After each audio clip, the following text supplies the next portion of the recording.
Hey everybody, welcome to the channel. Now I will show you and tell you how to share a video from YouTube to Facebook. Write in the comments, did you succeed in my way of doing it or not? I will definitely read and respond.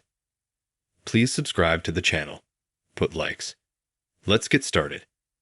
To do this, we will need to go with you to the YouTube app on your iPhone or some other device.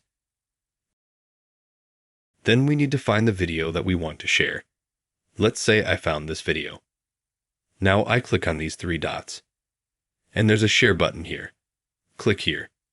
Here we find Facebook. This is the first one we have. Click on it. Now we have a link to the video. We can go back and write some text.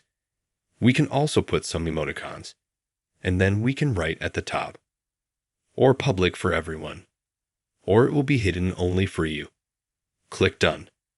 As you can see, there's already a picture and click Post. Now it's uploading. Look, you're going to go to your page now. And please, we scroll down to the bottom, and here we have our link that we shared from YouTube to Facebook. And that's how easy it is to do all of this.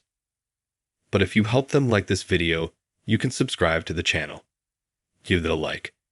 Thank you so much for watching. Goodbye.